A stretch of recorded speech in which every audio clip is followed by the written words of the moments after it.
Olá, sejam bem-vindos ao audiobook Ressoar Páginas da Vida, aonde cada capítulo que lemos será comentado e estudado aqui com vocês. Mas antes de começar esse capítulo, vou te pedir para que se inscreva aqui no canal e ative o sininho para notificações.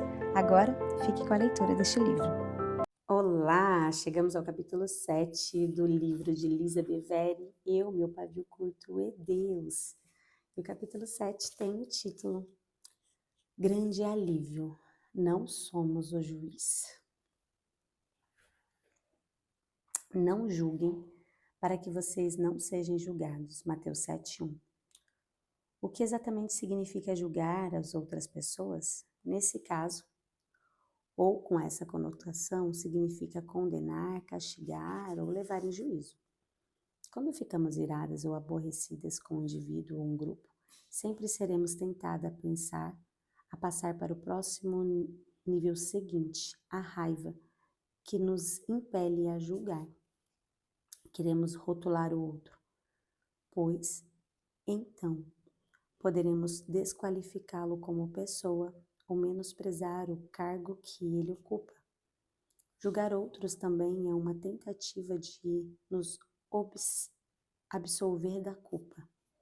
Nesse livro, estamos tratando diretamente da ira. Logo, é importante sermos práticas. Creio que isso significa apresentar um conceito de uma forma que possa ser aplicado. Julgamento defensivo. Julgar é um mecanismo de defesa. Se a ira em sua forma mais pura e descontentamento passageiro, julgamento é rejeição permanente. Para ilustrar essa ideia, lancei mão novamente de minha longa lista de falhas.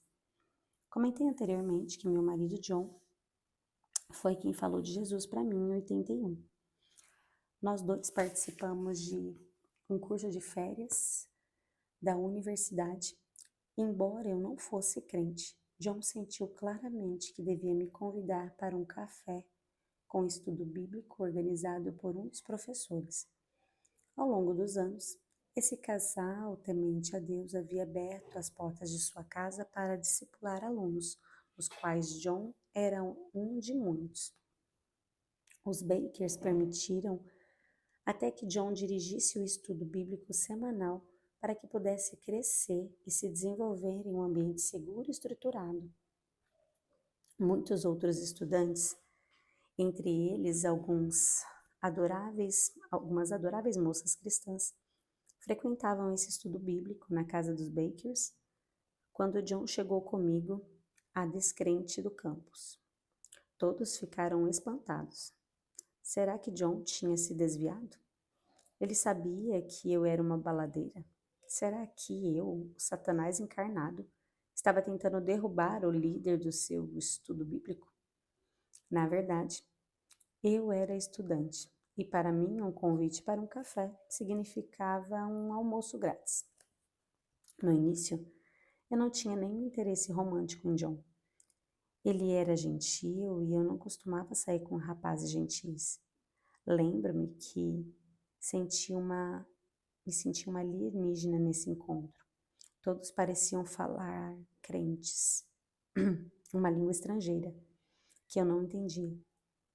Depois da refeição, reunimos na sala de estar para um momento de louvor. Eu não conhecia nenhuma das músicas que eles estavam cantando e as folhas com as letras das canções que eles haviam distribuídos não era de grande ajuda. Olhei ao redor para ver se alguém estava tão perdido quanto eu. Era um encontro interdenominacional e alguns alunos estavam com as mãos levantadas. Pensei, que história é essa? Eles querem perguntar alguma coisa? Tensa e nada à vontade, comecei a ler as letras das canções. As palavras de uma delas me impactaram. Ele não vê quem eu era, ele vê Jesus. Meus pensamentos se aceleraram. Será mesmo? Deus podia, de algum modo, olhar para mim e não para o meu pecado? Podia olhar para mim e não ver tudo que eu já tinha feito. De imediato, eu me senti inundada pela consciência do meu pecado e da minha vergonha. Era como roupas desconfortáveis que me cobriam. Senti o julgamento de Deus e, ao mesmo tempo, a atração do Espírito Santo. Voltei-me para John, que estava cantando. Apontei para as palavras e perguntei: isso aqui é verdade? Deus pode olhar para mim e não ver quem eu sou? John garantiu que era verdade, sem fazer a mínima ideia do que estava se passando no meu íntimo. Comecei a ouvir uma voz que eu sempre havia imaginado que fosse a minha consciência. Não suporto olhar para você. E eu sabia o motivo. Eu não estava revestida de Cristo. Estava coberta de pecado e mundanidade. E essa percepção foi aumentando, até eu sentir uma espécie estranha de medo e uma batalha por minha alma interna. Depois do café e do estudo bíblico, John e eu caminhamos durante algumas horas pelo campus, e ele compartilhou as boas novas comigo. Pela primeira vez, consegui compreendê-las. Todas as peças pareciam se encaixar. Minha vida inteira parecia ter me encaminhado para aquele exato momento. Foi algo intenso. Senti que não podia esperar nem mais um segundo. Então, eu interrompi John. É isso que eu quero. O que eu preciso fazer? Preciso de uma Bíblia? É preciso acender alguma vela? Depois de John se certificar de que eu compreendia inteiramente o que eu estava fazendo, ele orou comigo e eu senti como se um peso de 200 quilos tivessem sido tirado dos meus ombros. Corri até o meu dormitório e passei boa parte daquela noite procurando na Bíblia o livro de Paulo, pois John havia citado palavras dele com frequência. Tinha certeza de que era um livro específico e imaginava que Paulo fosse um dos 12 primeiros discípulos de Jesus. Na manhã seguinte, enquanto eu arrumava a cama, Deus me mostrou claramente que John seria o meu marido. Na época, não foi algo muito dramático. Eu gostava dele, afinal, ele havia compartilhado o Evangelho comigo e salvado a minha vida. No entanto, sempre havia me sentido atraída por homens errados por motivos errados. John era possivelmente o primeiro homem certo a entrar na minha vida. Enquanto Deus estava trabalhando em mim, também estava falando com John. Pouco mais de um mês depois, ele me pediu em casamento. Eu tinha certeza de que o nosso casamento seria uma bênção. A certeza era tanta. Aliás, que eu não me dei o trabalho de prestar atenção aos conselhos que recebemos do curso de noivos. Conselhos deste tipo só eram necessários para pobres casais que não tinham sido unidos por Deus. Não se aplicavam a nós, pensava eu. Era bem provável que jamais tivéssemos problemas. Apenas alguns meses depois de nos casarmos, porém, os conflitos todos vieram à tona. A visão do homem perfeito. O fato é que eu tinha, por assim dizer, uma espécie de visão de lá para cá. Descobri que é algo bastante comum no caso de mulheres recém-casadas. Era a visão do homem perfeito. Esse homem da minha visão era bastante parecido com John, mas agia de uma forma completamente diferente. Foi nesse período, como uma jovem recém-casada, que eu descobri o meu propósito e a minha vocação de vida. Eu havia sido escolhida a dedo e colocada na vida de John para transformá-lo de quem ele era no presente para a imagem do homem da minha visão. Uma nova e crucial unção veio sobre a minha vida para cumprir essa tarefa surpreendente. Sem esforço, eu consegui enxergar cada um dos defeitos do meu marido. No início, tentei a persuasão gentil, mas quando isso não deu certo, as minhas táticas se tornaram mais incisivas. Eu tinha de guiá-lo rumo ao homem perfeito. No entanto, John não estava colaborando nesse processo. Na verdade, estava até mesmo resistindo. Ele tinha suas próprias visões, que por acaso incluía a minha transformação. Foi então que as brigas começaram para valer. Eu estava tentando mudar John e ele estava tentando me mudar. Nosso casamento se transformou num campo de batalha entre duas pessoas temperamentais. Faíscas voavam enquanto ferros tentavam afiar ferro. Nossas batalhas também revelavam algo mais a meu respeito. John e eu tínhamos abordagens bem diferentes aos conflitos. John atacava os problemas e eu atacava as pessoas. Então, esse homem maravilhoso que eu tinha me levado ao Senhor agora era o meu problema. E eu não estava jogando limpo. Se John me magoava, eu o castigava. Xingava, não perdoava, não lhe dava afeto. E eu quebrava as coisas. Lembra-se do prato que voou pela janela? Eu queria magoá-lo, porque ele havia me magoado. O que ele fazia não vem ao caso. Quando John me magoava, eu o julgava, queria afastá-lo do meu coração, na tentativa inútil de me proteger de outros ataques. Por exemplo, quando ele fazia algo que me aborrecia demais, eu o chamava de idiota e usava outros adjetivos ainda menos redimidos. Em minha mente, se eu o rotulasse como um idiota, não teria de lidar com ele naquela área específica. Ao usar nomes feios para ele, eu o desqualificava ou o depreciava a sua opinião.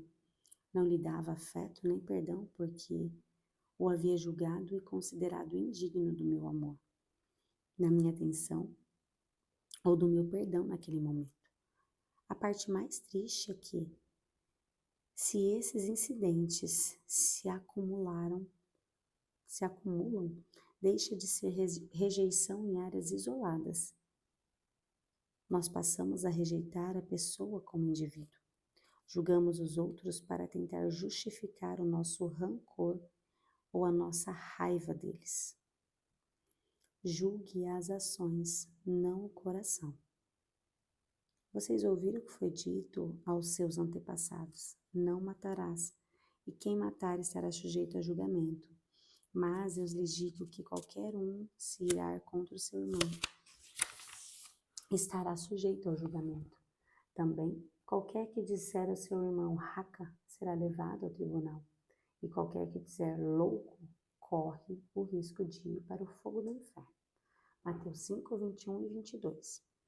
Mais uma vez, Jesus estabeleceu um paralelo entre homicídio e ódio. Seu objetivo era mostrar a nós que, debaixo da lei de Moisés e do sistema terreno de justiça, homicídios são passíveis de julgamento. Em seguida, Jesus apresenta a perspectiva de Deus. Aqueles que se iram sem motivo correm o risco de ser julgados. Convém lembrar novamente que temos permissão de nos irar, quando há uma causa, mas não de ser destrutivas ou punitivas. Em seguida, Jesus mostra a progressão e dá um exemplo prático sobre a lei judaica. Chamar um irmão raca colocava a pessoa em risco de prestar contas ao conselho das autoridades. Sobre a lei do reino, chamar alguém de louco o colocava perto das chamas do inferno. Para captar essa dinâmica, temos que entender as palavras aqui usadas. Os comentários de Henry traz a seguinte explicação: raca é um termo que expressa desprezo. Significa seu sujeito vazio. Refere-se a alguém sem juízo. Raca podia ser usado de modo brando para fazer alguém recobrar o juízo. Considerava que o comportamento do indivíduo era insensato. O termo foi usado dessa maneira por Jesus, Tiago e Paulo. Quando vinha de um coração cheio de raiva, maldade ou mentira, porém, era uma afronta à pessoa. Esse tipo de comentário tornava os israelitas passíveis de disciplina do sinédrio por insultar um compatriota. O termo tolo, em contrapartida, não se referia a alguém desprovido de juízo, mas a alguém desprovido de graça. Era maldoso e nascia do ódio. Considerava o outro não apenas desprezível e indigno de honra, mas também vil e indigno de amor. Atacava a condição espiritual do indivíduo ao censurá-lo, condená-lo e vê-lo como alguém abandonado por Deus. Diante disso, é fácil entender por que um indivíduo que chama seu irmão de tolo se torna passível ao julgamento divino, pois ele próprio se coloca na posição de juiz do coração do outro, e não apenas as suas ações. Uma coisa é dizer que alguém agiu de modo insensato. Outra bem diferente é dizer que ele foi rejeitado por Deus e é irredimível. O clamor pela justiça. Por que então temos tanta facilidade de julgar e tanta dificuldade de não o fazer? Para começar, como seres humanos criados à imagem de Deus, temos o desejo inato de ver aquilo que é certo prevalecer. Nossa parte redimida clama para que a justiça seja feita. Deus, nosso Pai, compreende isso e foi Ele quem criou e definiu um modelo para o nosso sistema judicial. Nomeie juízes e oficiais para cada uma das tribos em todas as cidades que o Senhor, o seu Deus, lhe dá, e para que eles julguem o povo com justiça. Deuteronômio 16:18. Deus sabe que, aonde duas ou mais pessoas há potencial para conflito, porque sabe que ambos os lados permanecem irredutíveis e pensam que estão certos. Portanto, ele tomou as providências necessárias para lidar com essas situações. Os filhos de Israel haviam acabado de sair da escravidão do Egito, aonde muitos provavelmente tinham visto desavenças sendo resolvidas por meio de violência ou intimidação. Ainda não contavam com um modelo saudável da resolução de conflito. Não é essa a situação da maioria de nós? Haviam passado a vida toda no Egito, rejeitados e sujeitos às suas regras e aos seus estatutos. E agora procuravam viver debaixo da nuvem da proteção da presença de Deus. No entanto, nosso Deus é santo e justo, amoroso e temível, e nada se assemelha às imagens de pedra e de ídolos que eles tinham como deuses antes de encontrar o único e verdadeiro Deus vivo. Como nosso Deus, precisamos servir em espírito e em verdade. Portanto, Deus instruiu Moisés por meio do seu sogro Jetro. Escolha todo o povo, homens capazes, temente a Deus, digno de confiança e inimigo de ganho desonesto. Estabeleça-os como chefes de 1.000, de 100.000, de 50 e de 10.000. Êxodo 18:21. Para que esses homens fossem considerados capazes, primeiro tinha que temer a Deus e mostrar ser confiáveis, e não interessados em se beneficiar pessoalmente com seu cargo. Deviam então ser nomeados como responsáveis pelas diferentes divisões do corpo. Juízes 2:18. Sempre que o Senhor lhe levantava um juiz, ele estava com o juiz e o salvava das mãos dos seus inimigos enquanto o juiz vivia, pois o Senhor tinha misericórdia por causa dos gemidos deles diante daqueles que os oprimiam e os afligiam. O Senhor Deus honrava essas nomeações ao colocar em suas mãos sobre a vida dos juízes. Sempre que Deus levantava um juiz, estava com ele em sabedoria e proteção. Debaixo da antiga aliança, Deus provia sua sabedoria e revelava sua vontade por meio da estrutura constituída desses juízes. Creio que ele colocava uma porção de seu espírito nesses juízes para que eles pudessem entender a lei e os estatutos. e ter o entendimento necessário para julgar o povo de Deus de forma imparcial. Ainda assim, porém, os juízes nomeados por Deus julgavam somente as ações das pessoas. Então, executavam fielmente a vontade de Deus e não deles próprios. Era um modelo de prefiguração da nova maneira de ver a qual Cristo nos conduziu. Debaixo da nova aliança, não temos mais as ordens constituídas dos juízes, pois recebemos um novo mediador. João 14, 16, 17. E eu pedirei ao Pai, e Ele dará outro conselheiro para estar com vocês para sempre, o Espírito da verdade. O mundo não pode recebê-lo, porque não o vê nem o conhece, mas vocês o conhecem, pois ele vive com vocês e estará com vocês. E em vocês. A luta para não julgar. Ainda lutamos continuamente para não julgar as outras pessoas. Gostamos de colocar tudo em caixas bem organizadas. Quando sabemos o que cabe em cada compartimento, sentimos-nos ainda mais seguros, de modo semelhante aos fariseus. Lembro-me de ser atormentada em pensamento por uma situação que ocorreu quando eu estava no início da caminhada com Cristo. Não conseguia categorizar os acontecimentos de maneira nenhuma. Conhecíamos um casal cristão que atuava no ministério, esposo e marido viajavam e trabalhavam juntos, dando testemunhos bíblicos de que tinham sido unidos por Deus. Eu tive a oportunidade de passar algum tempo com ambos e senti que os dois amavam a Deus e as pessoas de todo o coração. De repente, porém, surgiu vários rumores desagradáveis a respeito desse casal. E antes que nos dessemos conta, os dois estavam bem no meio de um processo de divórcio. Não houve adultério, ao que se parece. Simplesmente faltava compatibilidade ao casal. Eu perdi o chão.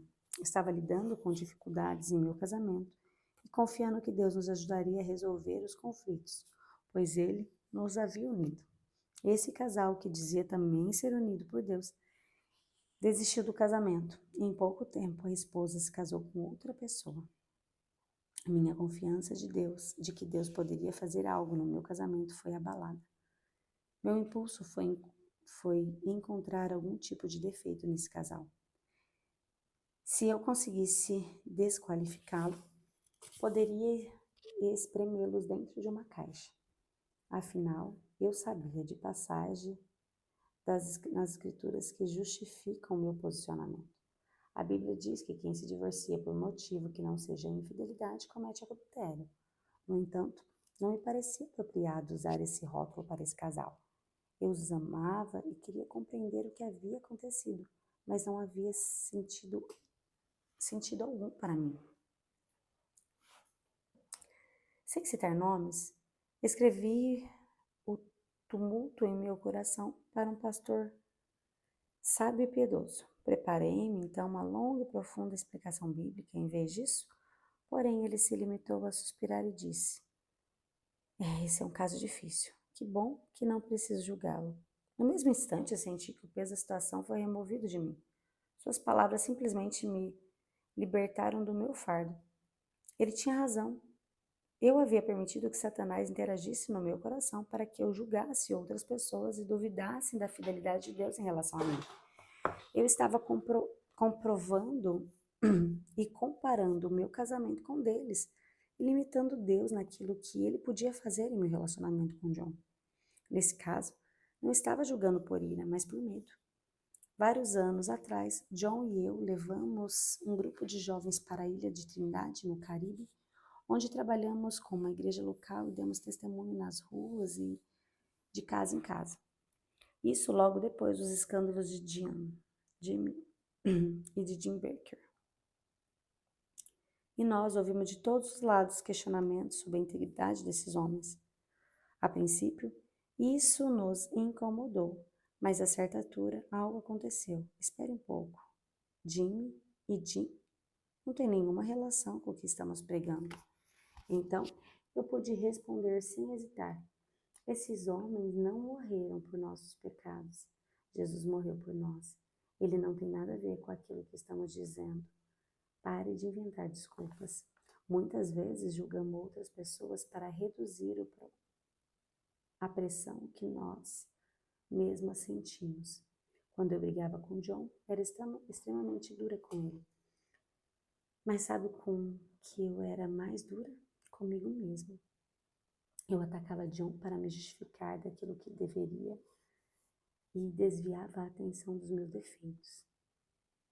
Se eu pudesse mostrar claramente que ele era imperfeito, eu não me sentiria tão mal por não ser perfeita. O problema é que, quando julgamos, também nós sujeitamos a ser julgados. Romanos 2, 3, 4 diz: assim, quando você, um simples homem, os julga, mas pratica as mesmas coisas, pensa que encarará do juízo de Deus? Ou será que você despreza as riquezas da sua bondade, tolerância e paciência, não reconhecendo que a bondade de Deus o leva ao arrependimento? Como meros seres humanos, fazemos as mesmas coisas das quais acusamos as outras pessoas. Acabamos trazendo sobre nós exatamente aquilo que procuramos evitar. Deus diz que quando julgamos os outros, na verdade estamos demonstrando desprezo por sua misericórdia e bondade. Ele nos lembra de que foi a sua bondade que conduziu ao arrependimento.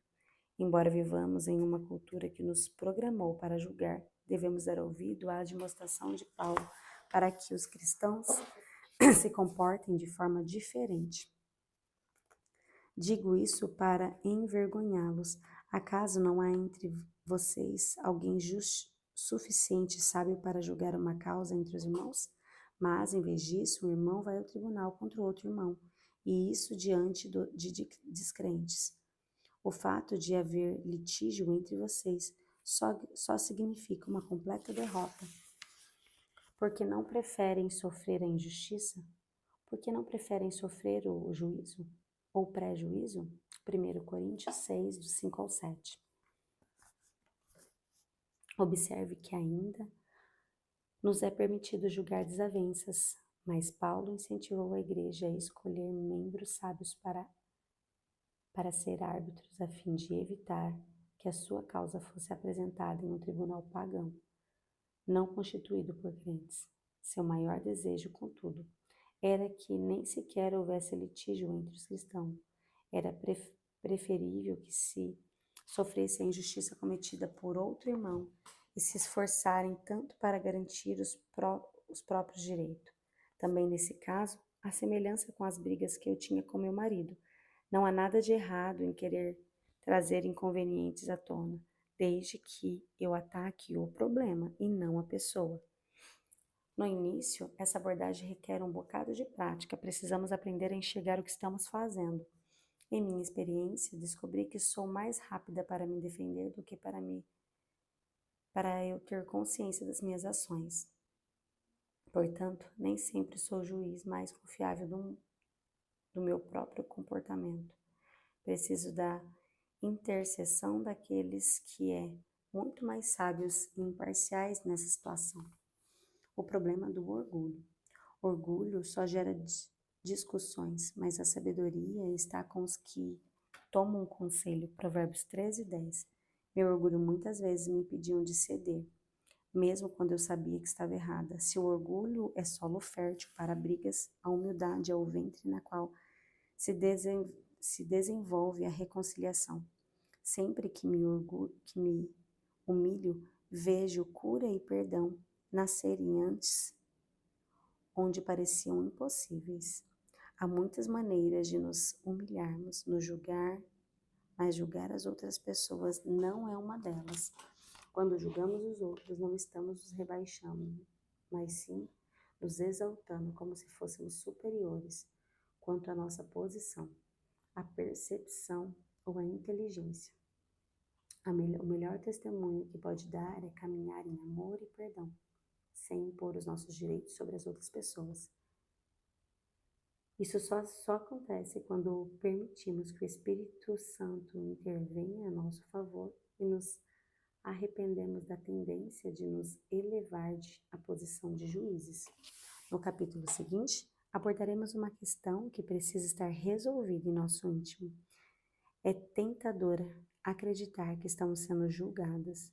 Peço a Deus que você experimente a libertação em todas as áreas da sua vida em que ainda há julgamento. Romanos 14:10 diz: portanto, você, por que julga o seu irmão? E por que despreza o seu irmão? Pois todos compareceremos um dia diante do tribunal de Deus. Pai Celestial, dirige-me ao Senhor em nome de Jesus. Arrependo-me de ceder à pressão e de cair na armadilha de julgar as outras pessoas. Perdoa-me, Deus, e purifica-me. Liberta-me todas as áreas da vida em que essa conduta me colocou debaixo de seu julgamento e do julgamento humano. Humilho-me e me arrependo do meu orgulho e da minha insensatez. Somente a sua misericórdia pode triunfar sobre qualquer julgamento. E peço, Senhor, humildemente que a sua misericórdia cubra os meus erros e abra os meus olhos. Desejo a verdade e não suspeitas. Desejo o temor santo do Senhor e não o medo das pessoas. Faça a luz da sua verdade brilhar sobre todas as áreas da escuridão dentro de mim. Amém. E assim finalizamos o capítulo 7 deste livro maravilhoso.